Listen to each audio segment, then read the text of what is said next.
대한민국은 민주공화국이다. 대한민국의 주권은 국민에게 있고 모든 권력은 국민으로부터 나온다. 대한민국 헌법 제1조를 읽으면서 두렵고 엄숙한 마음으로 제20대 대한민국 대통령 선거에 출마를 선언합니다. 안녕하세요. 맨인블랙 인사드립니다. 오늘도 또 다시 흥설수설을 해볼까 하는데 지금 오늘은 방송 날짜로 어제 민주당에서 국민 면접을 했습니다.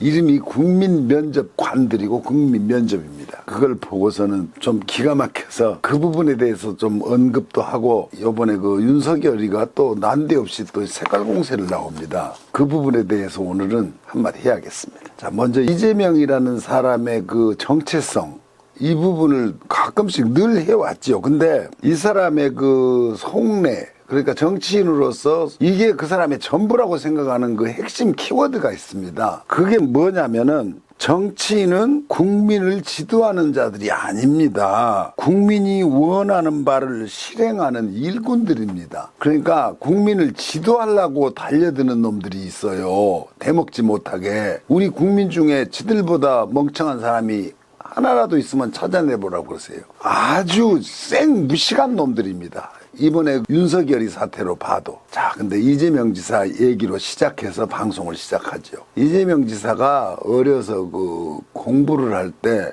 공장에 다니면서 공부할 때 뭐 붙여놓고 했나 적어놓고 했나 그건 정확하게 모르겠습니다만은 그대로 그분의 배고에 있는 얘기입니다. 재명아 정신 차려라. 책상 앞에 있기만 하면 공부하기가 싫어진다. 그러면서 평생 공돌이로 썩고 싶은 생각도 없다. 이게 그 자조입니다. 이분의 그 당시 상황이 눈에 선하게 그려집니다. 재명아 정신 차려라. 가슴이 울컥합니다. 나는 이게 그 책상 앞에 앉기만 하면 공부하기가 싫어진다고. 청소년들 누구도 그렇습니다. 공부가 제일 쉬웠다는 그런 얘기를 나는 그게 사실이라면 정말 신기한 사람들이다. 공부보다 하기 싫은 게 세상에 뭐가 있을까 싶어요. 학교 다닐 때가 좋았다, 그때가 좋았다 자꾸 이러는데 그게 공부를 좋았다는 거랑 이코를 시키는 말이 아닙니다. 학교 다닐 때는 걱정이 없죠. 부모가 밥 먹이고 재워주고 돈 주고 다 해주니까 무책임하게 다니는 거지. 그 시절에 그러고 철없이 친구들이랑 집안에서야 뭔 고민이 있나 이런 거 아무것도 모르고 그냥 잘 지내지요. 그게 추억이 되고 어릴 적에 그러고 있는 동안에 우리 부모님들은 집안에 무슨 일이 있었는지 우리가 다 헤아릴 수도 없습니다.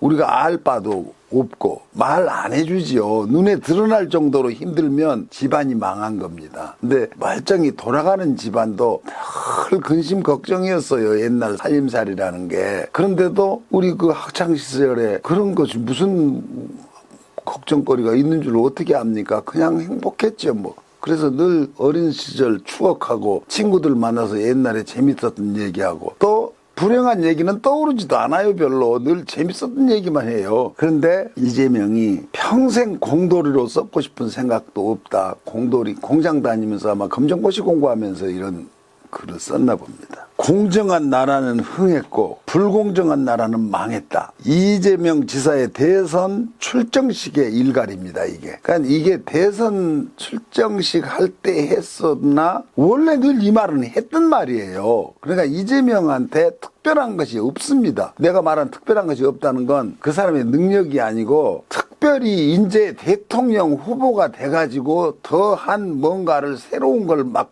내놓고 그러질 않아요. 그렇게 살아온 사람이기 때문에 원래 그냥 국가나 국민이나 이런 일을 해왔기 때문에 하던 대로 하는 겁니다. 이분은. 다른 사람들은 원래 하지 않던 걸 이제 하겠다고 하는 거예요. 그러니까는 실수난발이죠. 뭘 하겠다 이제 개발해갖고 보좌관들이랑 누구랑 뭐 이렇게 선거 대책으로 해서 우리가 이걸 하면은 국민들이 좋아할 것 같냐 어쩌냐 이러면서 이재명 지사는 새롭게 머리를 써갖고 보좌진들이랑 만들어낼 필요가 없습니다. 지금까지 하던 걸 확장시켜서 세련되게 이제 국제감각에 맞춰야겠죠.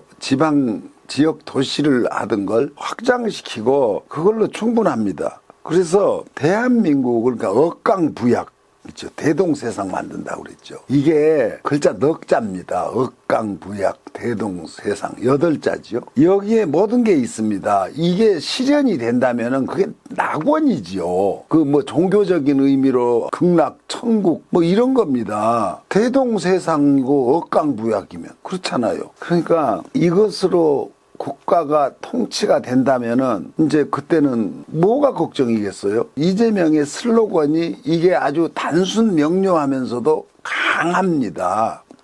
이제 윤석열이라는 자를 내가 웬만하면 거명을 안 하려고 했는데 이게 이제 지금 현재로는 상대적으로 얘가 지금 그러니까 겨루는 입장입니다. 또 근데 이게 내가 앞에 좀 전에 말씀드렸듯이 준비되지 않은 사람의 작태가 이제 조금씩 드러납니다. 이 자가 장모가 죄를 짓고 구속됐다면 그 자식이라도 사과를 해야 됩니다. 장모도 부모입니다. 우리가 보통 처갓집도 예전에는 뭐 처갓집을 뭐 멀리하고 뭐 이런 거 있어요. 처갓집하고 변소는 멀리 안 하고 우리 어릴 때도 그런 말이 있었어요. 제가 결혼할 때는 그런 말이 있긴 했으나 그런 놈들 없었어요. 지금은 거꾸로 내 부모보다 처갓집 장인 장모가 더 가깝습니다. 솔직히 그래요.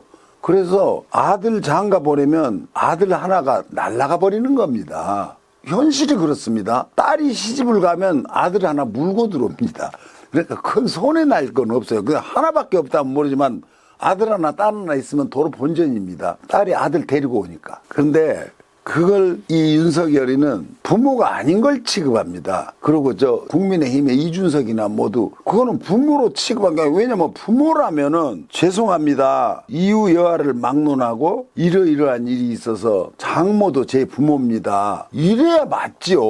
이거 방송 듣는 분들 한번 생각해 보세요. 이놈들은 인간들이 아니에요. 저 인간들은요 목적을 위해서는 부모 형제도 가차없이 버리는 것들이에요. 그 사람들이 어떻게 나라가 뭡니까? 우리 부모 형제가 뭉쳐서 나라가 돼 있는 겁니다. 그냥 나라가 쟤들이 그냥 어느 날 집권하기 위해서 만들어진 이런 어떤 이상한 물건이 아니에요. 형제, 자매, 부모 이 사람들의 결집이 된 게 나라입니다. 그걸 통치해 보겠다고 나서서 대통령 되겠다고 이거 뭐든 모여갖고 저 패거리가 만들어져 있잖아요. 근데 장모는 관계없다. 이놈들이 지 부모한테는 잘할 것 같아요?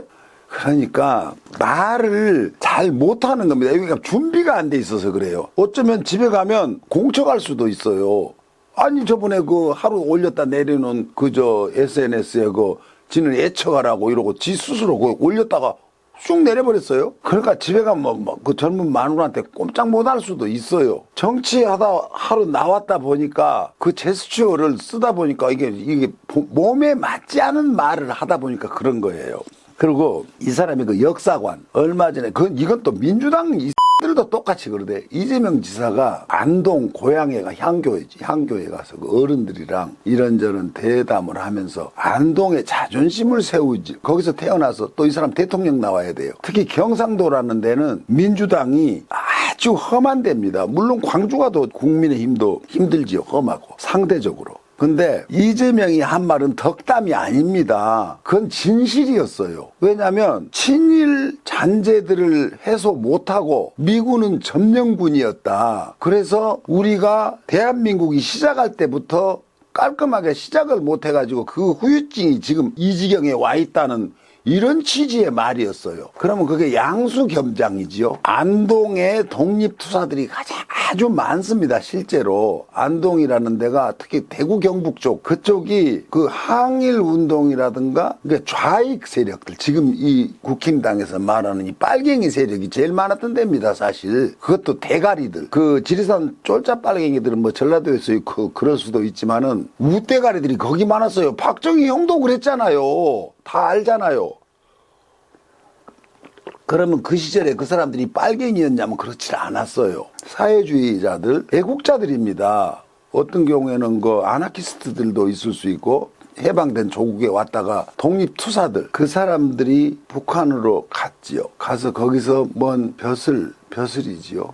뭘 했어요. 그걸 우리나라에서 이제 그 뭡니까 국민 훈장이라든가 애국지사로 아무튼 추앙을 해서 모시려고 하다 그 벽에 부딪혔죠. 아무튼 그 안동이라는 데가 굉장히 의식이 강한 지역입니다. 그리고 그 선비들 동네지요. 이재명 지사 스스로도 거기 가서 말씀한 게 그런 식으로 말씀하시더라고요. 그분들의 자존심도 세울 겸 자신의 역사관을 가감없이 드러낸 겁니다. 그러면 이 사람이 틀린 말을 했나 다시 한번 이 팩트 체크를 해봅시다. 해방 직후에 미군과 이거 지금 이재명 지사가 그대로 한 말입니다. 해방 직후 미군과 한국전 후 미군을 동일시한 것은 명백한 오류다. 그리고 윤석열이 쪽에서 인터뷰를 해서 이거 진짜 나온 겁니다. 소련군을 해방군이라고 했대요. 소련을 하지 않은 말입니다. 이제 그건 자기 뇌피셜로 이런 식으로 말했다는 식으로 이제 한 거예요. 그 말도 안 되는 소리를 지어넣은 겁니다. 그러면서 38선 이북에 진주한 소련군과 이남에 진주한 미군 모두 이거는 점령군이 맞아요. 이재명 씨 말은 이겁니다. 이북에 진주한 소련군 이남에 진주한 미군 모두 점령군이 맞다. 이거는 명백하게 문서로 남아 있습니다. 미군의 포고령에 점령군으로 명시돼 있습니다. 자 봅시다. 이거 내가 전문이 다 읽지는 않더라도 거기에 어느 대목을 하나를 뚝 따왔어요. 메가더 극동군 사령관 포고령입니다. 이 사람이 지금 한국에 진주했을 때 모든 사람은 급속히 나의 명령과 나의 권한하에 반한 명령에 복종해야 된다. 우리 점령부대에 대한 모든 반항 행위 혹은 공공의 안녕을 방해하는 모든 행위에 대해서는 엄중한 처벌이 있을 것이다. 메가더 포고문 1호에 점령군이라는 표현이 4번이나 나옵니다. 이거 문서로 있어요. 확실히 그냥 여기 오늘날 사람이 지어낸 말이 아니고 있는 말인데도 부정합니다. 어쩌라고? 이재명이 지어낸 말이 아니에요. 스스로 포고령이 이렇게 돼 있어서 지금 그냥 아무나 인터넷 검색해보면 나오는 시시껄렁한 말이에요. 이걸 갖고 월시구나 하고 걸렸다고 색깔론으로 바로 들어갑니다. 윤석열이라는 놈이 자기는 좌우를 다 추스려서 대한민국을 화합시키겠다고 맨 이런 소리 입에다 바르고 다니는 놈이에요. 그러더니 마누라 일로 막 이렇게 처갓집 일로 발가닥 뒤집히니까 아이고 이거 어떡하면 좋냐 하고는 그냥 엉겹결에 본색이 드러나 버린 겁니다. 어떻게 지가 대한민국의 좌우를 다 추스릴 수 있는 능력이 있습니까? 평생을 그 일을 바쳤던 김대중 선생 이런 분들도 전두환이를 사면하고 용서한다는 게 내켰겠습니까? 그거마저도 좌우를 추스리는 결단을 해서 그걸 용서했지 전두환이가 어떻게 용서가 되겠어요? 자기 고향에 광주에 그 수많은 사람을 학살하고 자기도 죽이려고 했고. 그러니까 나는 그 김대중 대통령에 대해서 그분이랑 뭐 대화를 나눠본 적고 뭐 한 적도 없지만 종교적인 생각으로 그랬건 애국하는 마음에서 그랬건 전두환을 용서하겠다 그랬어요.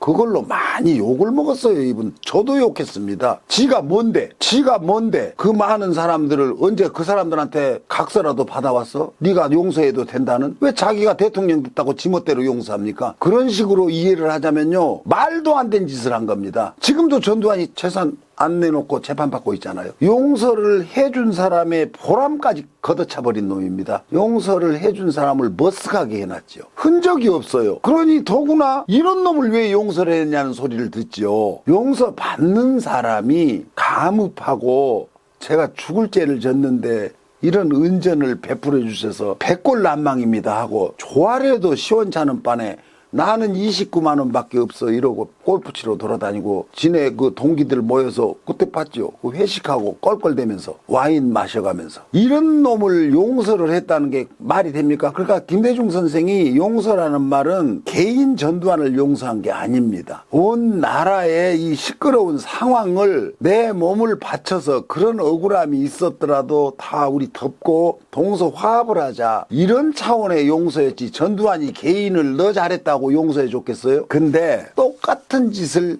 바로 반복합니다. 이 윤석열이가. 그리고 윤석열이 뿐만 아니고 그 당 또 민주당 내에 몰지각한 제가 참 이런 말 하기만 같은 장애인 비하가 아닙니다. 이거 이런 입니다. 그걸 갖고 말꼬리를 잡는 놈이 있어요.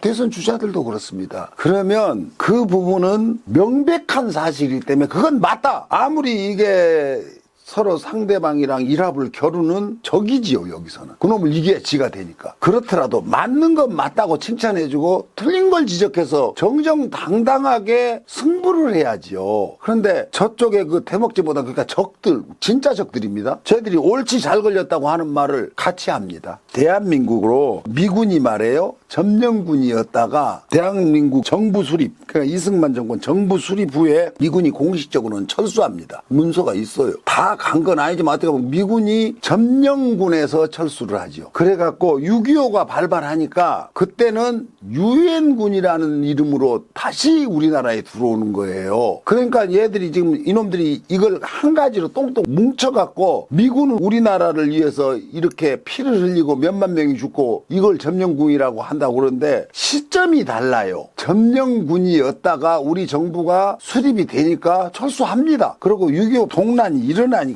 이제 유엔군으로 다시 들어왔죠. 다시 들어와서 그 상황 자체를 두 가지를 뭉뚱그려서 이렇게 이걸 이재명 공격 수단으로 쓰는 거예요. 같은 미군이라도 시기에 따라서 점령군과 주둔군으로 바뀌어요. 이거 분명히 아셔야 됩니다. 처음엔 점령군이었고 6.25 동란 때 유엔군으로 들어와서는 지휘가 주둔군이 됩니다. 지금 현재 주둔군입니다. 아직도 주둔하고 있어요. 근데 이름이 주둔군이지 점령군이나 진배 없어요. 내가 볼 때는. 왜냐하면 그 소파, 그 법이 점령군에 준한 법입니다. 그때 만든 거예요. 점령군이었을 때 만든 법입니다. 총독으로, 그러니까 메가드가 총독이었을 때죠. 그러니까 점령군한테는 피점령국은 저항권이 없어요. 나라가 점령, 일본이었어요. 우리나라는 그 당시에. 그래서 메가드는 일본의 변방을 이것도 점령한 겁니다. 이건 분명히 아셔야 돼요. 대한민국을 점령한 건 아니에요. 분명해요. 그 당시에는 일본을 점령했죠.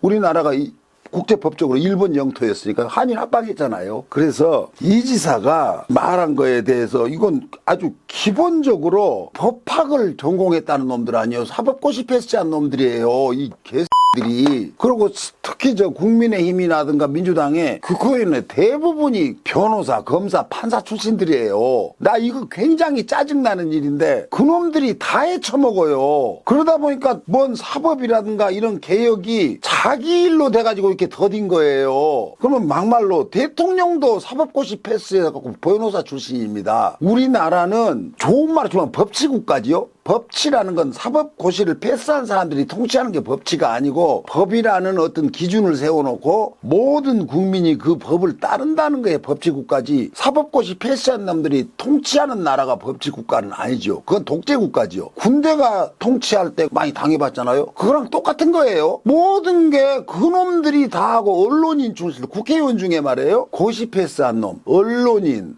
이런 놈들이 거의 한 80, 90%, 100%다 넘어갑니다. 어쩌다가 뭐 이름도성도 모르는 사람이 어쩌다 된 경우도 있는데 거의 찾아내기가 힘들어요. 그래서 제가 이전에도 그런 얘기를 드린 것 같은데 국민의 대표잖아요. 국회의원. 대의민주주의니까 5천만 국민이 다 같이 가서 내 얘기 들어주라고 할 수 없으니까 우리 대표로 네가 가서 해라 하고 뽑아놓은 거 아니에요. 국회의원이. 내 말을 네가 가서 대신해라. 그러려면 그 대표성이 사법고시 패스한 놈을 뽑아서 될 일이 아니에요. 농사 짓는 데서 뽑힌 놈은 사법고시랑 아무 관계없이 거기서 평생 농사 짓는 놈을 대표로 뽑아갖고 국회에 보내야 되는 거예요. 그 동네에서. 그래야 지 동네를 이익을 대변해주고 우리 동네가 이렇게 힘들다는 걸 하지. 아니 사법고시 검판사 하던 놈이 뭔 농사를 알아요. 걔들한테 농촌에서도 개 뽑아갖고 국회에 보내야 해요. 고기 잡아 먹고 사는 사람들은 자기 동네에서 고기 제일 잡는 놈은 인성이 훌륭하고 품성이 높은 사람을 그거 국회의원 뽑아서 국회에 보내갖고 어촌의 현실을 제일 잘하는 사람이 거기 가서 자기들 이익을 대변하게 해야 맞는 거예요. 거기도 순고 어떤 놈이 뭐 동아일보에 다녔네 어디 다녔네라든가 아니 뭐 이것도 변호사였네 판사였네 이러고 그놈 또 뽑아요. 걔가 고기에 대해서 뭔 개를 합니까? 참 아주 미쳐버린. 고기도 사 먹지도 않고 얻어 처먹는 놈들이에요. 그 놈들은 세상에 이런 짓거리들을 하고 그냥 이게 국민들이 내가 지금 국민한테 성질낼 일은 아닌데 대표를 뽑을 때 정말로 내 이익을 되는 사람을 뽑아요. 왜 검판사만 뽑아가지고 온 나라가 검판사 출신으로 도배질을 하고 정치를 다 그놈들이 합니다. 우리가 존경하는 우리 당에 존경하는 추미애 뭐 누구 대통령 제가 말씀드렸잖아요. 모조리 다 그 법관들입니다. 어디서 동네에서 목수하던 사람 하나나 있어요? 벽돌 쌓던 사람 하나 있어요? 아니 집값 오르네 모르네 이러면서 그 집이 어떻게 지어지고 인건비는 얼마고 이래갖고 남는 게 얼마다 이거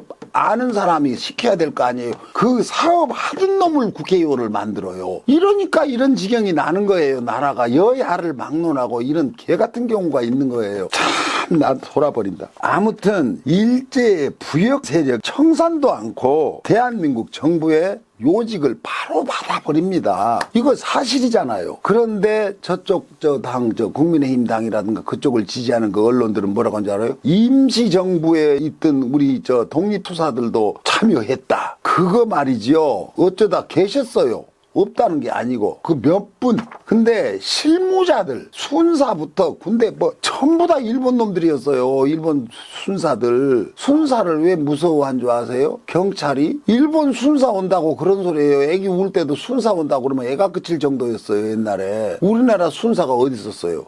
순사라면 다 일본 순사지. 그런 지경으로 나라가 온통 다시 친일 세력이, 청산을 못한 친일 세력이 나라를 그냥 그대로 인계받아갖고 지금 여기까지 온 겁니다. 그걸 지적한 이재명이 잘못했어요? 지금 말해요. 이 정치하는 놈들이건 뭐건 다 압니다. 이 사실을. 전부 알아요. 아는데 용기 있게 말하는 사람이 없었던 거예요. 그중에 유일하게 이재명이 이 말을 한 겁니다. 그러면 학생 운동권에서 평생을 운동하고 데모해갖고 징역 갔다 왔다. 그러고 지금 국회의원을 몇 선을 하고 지는 그걸 벼슬로 하는데 그놈들 입에서 이 말 나온 본 적 있어요? 사석에서는 할지 모르지요. 이 얘기는 다 아는 얘기예요. 조금만 관심 가지면 그냥 서점에 가면 책 잔뜩 있고, 아니 말을 안 해서 그렇지 그냥 주변에 널려있는 얘기예요. 그냥 얘기도 아니에요. 이게 지금 이재명이라는 사람이 한마디 하니까 난립니다.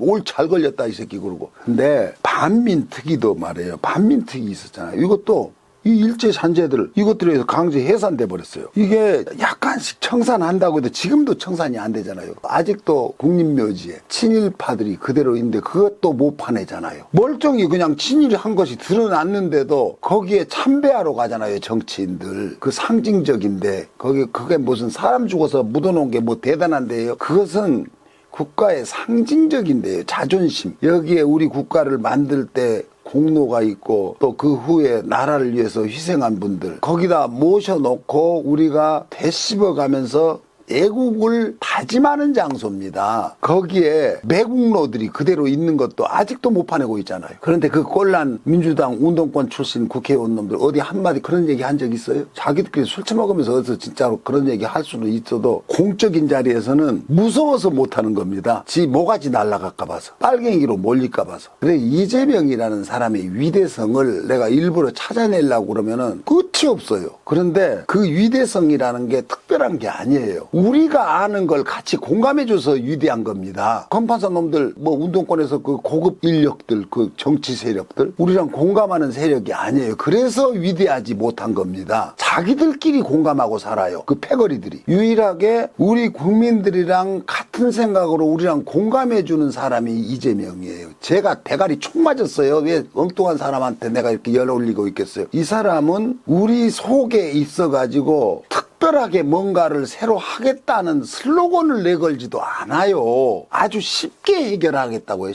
진짜 이 사람 쉽게 해결합니다.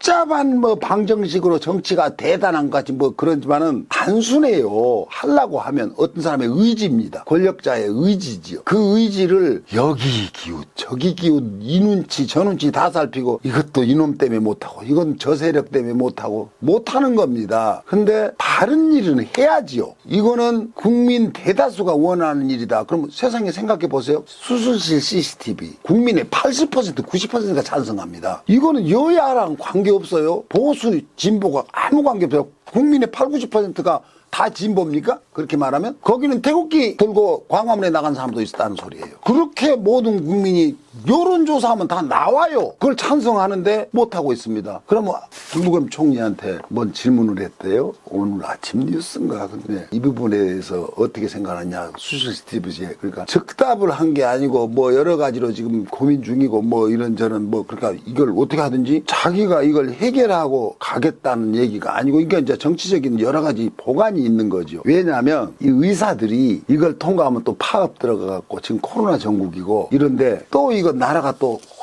완전히 뒤집힙니다. 그래가지고 이 의사들의 그 사고 이게 지금 국민 생명 갖고 볼모로 이질하고 있습니다. 제가 개인적으로 이것을 어디선가 내가 본 것 같은데 쿠바 있잖아요. 쿠바의 그 의료진이 세계적인 수준이라고 그래요. 그 의대가 거기가 뭐 쿠바 뭐 아바나 대 뭐 어디 무슨 대학인지 모르겠다. 거기가 세계 몇 번째 안 가는 수준의 의대가 그렇다고 그러대요. 거기 의료 수준이. 그런데 거기 그 출신 의사들이 한국으로 오고 싶어 한답니다. 우리나라의 한 10분의 1 정도 급여를 받고 있다고 그러대요. 그 의사들이 그 쿠바에. 제가 지금 어디서 본 거예요. 사실은 제 생각 같아서는 그 의사 인력을 우리나라에서 할 수 있도록 뭔가 무슨 조치를 취해야 돼. 그래갖고 교류 차원에서라도 아무튼 이렇게 해서 국민 생명을 담보로 이렇게 장난질하는 놈들을 일소해버려야 됩니다. 그 일이 내 직업이다 이렇게 생각하는 거예요. 내 직업 갖고 내가 이러는데 왜 니들이 간섭이냐. 근데 의사라는 그 공공성 있는 직업은 내 밥 먹고 살자는 생각으로 해버리면 그 사람 자격 없습니다. 박탈해야지요. 그리고 그게 이렇게 세상에 상식처럼 이렇게 소통되고 있는 거 이거 굉장히 위험합니다. 근데 그걸 용납을 해요. 그러면 지금 현재 정권에서도 그 사람들이 무서워서 또 파업해갖고 또 이거 예방주사 못 맞고 어쩌고 나라가 더 들어서 하면 지지율 떨어질까 봐서. 아무튼 이 조중동을 필두로 이 국힘당 이 졸개들 그리고 그 괴를 또 같이 하는 세력들이 있어요. 이 민주당에도 많아. 내가 볼 때는. 그리고 그 자칭 대권 후보라고 나서서 설쳐대는 그 깜냥도 안 되는 것들. 홍준표 의원이 말 잘했대. 뭐가 뛰니까 뭐도 뛴다고. 그거 딱 맞아. 그 사람이 내가 지지하는 어떤 정치인은 아니지만 가끔씩은 우리가 하고 싶은 말을 불쑥불쑥 잘도 해야 돼. 전혀 겁먹지 않고. 민주당에도 그렇지 깜냥도 안 되는 뭐 사람들이 그렇게 설쳐대지. 이들이 아직도 국민 수준을 박정희 때라든가 이 국민이 아직도 그때 있는 걸로. 근데 송영길이 민주당 난 이 송영길이라는 사람이 당 대표라는 것을 하는 것 자체가 이 사람한테는 너무 버거운 일이야. 그냥 민주당이라는 당이 그 무게가 엄청나요. 근데 이 사람이 감히 감당하기가 힘든 직책이야. 나는 그렇게 생각해. 뭐 그 사람이 역량이 부족하고 이런 걸 떠나서 민주당이라는 당을 추스려서 끌고 가려면은 그 정도 갖고는 안 돼. 확실한 자기의 파워가 있어야 되고 노선이 확실해야 돼. 근데 이 사람이 색깔이 없어. 이것도 갖고 저것도 갖고. 정치는 뭐 5선인가 그럴 거야. 오래 했지. 그리고 운동권에서 광주 운동권에 학생 운동을 주도했고 여러 가지 아무튼 일을 많이 한 사람인데 드러난 일은 그렇게 많진 않아요. 그리고 드러나지 않았다는 건 리더십이 부족했다는 경우도 돼요. 이 사람이 아무리 살펴봐도 그 사람이 선발해 놓은 그 국민 대표, 그러니까 국민 면접관이지. 그게 국민이 안 보여. 국민 면접관이라면 거기에 반드시 국민이 보여야 돼요. 숫자가 작더라도 저게 우리 대표하는 선수구나. 근데 그 안에 국민을 대표한다고 생각되는 사람이 내가 볼 때는 한 명도 없습니다. 어쩌면 저런 걸 다 뽑았나. 그러니까 내가 양보해서 송영길이라는 사람이 이재명 지사가 지금 현재 민주당의 다크호스다. 이 사람이 가장 유력한 대선 후보다. 이 사람을 검증하는 걸 목표로 해서 아마 험난한 어떤 것을 한번 만들어보자. 이래갖고 자기 개인적인 어떤 아이디어 차원인 것 같아요. 어차피 이재명이 후보가 되면 적들한테 당해야 될 걸 미리 매를 맞춰서 맷집을 좀 키워놓자. 이런 내가 제일 좋게 생각할 때 그렇게 생각해요. 근데 그것도 아주 구태의연합니다. 예전 정치 때 그랬죠. 내가 몇 차례 말씀드리지만 유권자가 바뀌었어요. 지금 우리 그 촛불 집회 그 이후로 탄생된 이 문재인 정권, 이 정권은 옛날 그 고리타분한 그 방정식에 의해서 만들어진 정권이 아닙니다. 아직도 자기들이 뭔가 노력해서 만들었다고 생각하는 착각을 하는 것 같은데 노력 안 했습니다. 그 사람들 그냥 있었어요. 그냥 시류에 어떤 거대한 쓰나미 속에 밀려가다가 어디 안전한 바위 만나고 거기에 안착해갖고 거기 보니까 거기가 제일 좋은 바위였던 거예요. 그 집권한 거예요. 사실대로 얘기하는 겁니다. 그러면 그 도와줬던 수많은 80%가 넘는 지지를 보냈던 이 정권과 이 문재인한테 그 사람들이 민주당 지지 세력이었어요? 민주당 지지 세력이 나오잖아요. 40% 약간 남짓. 한 42, 3%예요. 80% 중에 나머지는 중도 세력이건 박근혜 지지하던 세력도 있고 지금 국민의힘 지지하는 세력도 있었어요. 그 사람들의 힘에 의해서 이 정권이 만들어진 겁니다. 사실을 직시해야지. 그러면 그 힘이 지금 작동하는 거예요. 그 힘이. 그러니까 유권자 지형이 완전히 바뀌어 있는데 아직도 그 옛날 그 유권자들이 그대로 자기들을 지지한다고 착각하는 거예요. 그래서 그 지지 세력이 어디로 갈지 모릅니다. 그래서 이제 뭡니까? 이준석이를 지지해서 저기 대표 만든 겁니다. 그거는 어떤 뿌리를 두고 충성도가 굉장히 높은 지지자들이 아니에요. 저만 해도 어떤 일이 있어도 민주당 지지자입니다. 굉장히 충성도가 높은 표지요. 안 찍을 수가 없습니다. 그런데 지금 그 젊은 세대들은요, 뿌리를 받고 있는 그런 세대가 아니에요. 그때그때 다릅니다. 이벤트가 필요해요. 그래서 이번 그 국민 면접 이거 대표 뽑을 때도 이벤트를 했어야 돼. 이건 이준석이 따라하기 급급해갖고 준비도 없이 이준석이가 하니까 그걸 따라서 진짜 쪽팔려 죽겠습니다. 부끄럽지도 않아요? 그래갖고 거기다 그 면접 국민 면접관이라고 내세워놓은 거. 걔들이 왜 국민이에요? 그냥 정치꾼들이지. 이름을 국민면접관이라고 붙이면 안 되지. 정치꾼 면접관 이래야지. 갖다 붙이기도 더럽게 갖다 붙였어. 국민 한 명도 없습니다. 지금 그 면접관 중에. 추미애 의원이 일본 순사가 볼 때는 안중근도 테러리스트였다고 하는 말이 뭐가 틀려요? 그것에 대해서 반발을 해요. 그 김혜영이라는 놈은. 그게 틀린 말 했어요? 시청률이 몇 프로? 그 프로로 재지도 못할 정도로 나왔대. 그러니까 지금 현재 이 기획을 이벤트라고 하고 있는 이 지도부가 한심한 것들이에요. 차라리 연예인들 데려다 시켰어야 돼. 국민면접관이라고. 왜냐하면 이벤트로. 정말로 이벤트로 해서 축제를 만들었어야 돼요. 시각이라도 끌어들여야지. 이건 거꾸로 당 불난남 만들고 되지도 않은 소리나 해대갖고 그리고 무슨 어디 가서 칭찬받았어요? 이런 시도는 너무나 낡은 사고방식에서 나온 거예요. 옛날 그러니까. 조금이라도 주변에 물어보고 하시고 지들끼리 하지 말고 탁현민이라는 사람이 탁월합니다. 그래서 탁현민인가 봐. 그런 사람이 없지요. 그러면 아까 우리 저 한 PD 그랬지. 선혜원 의원도 없다. 이 당에 누가 있어요? 브레인이라는 사람들. 그건요. 땅 따먹기로 되질 않아요. 천재들입니다. 그냥 무슨 정치 많이 한다고 하는 것도 아니고 공부 잘한다고 되는 것도 아니에요. 그 자체가 특별하게 특화된 천재들이에요. 그 사람들 밖에 못해요. 그 일은. 그러면 어디서 발탁이 됐으면 그 사람들에 대해서 어떻게 하든지 활용을 하고 도와주시오. 이래갖고라도 뭐 여기 가서 뭐 삼고초래를 하네 뭐 하네 가짜는 것들을 쫓아가갖고 여기 좀 참여하시오. 그 짓은 하게 잘하면서 해야 될 때는 안 하고 쓸데기 없는 것들 데려다가 무슨 심사를 하네 뭐 하네 그것들한테 무슨 심사를 받아. 막말로 정말 한심하다 한심해. 그러니 누가 그걸 지지를 하겠어요. 에휴.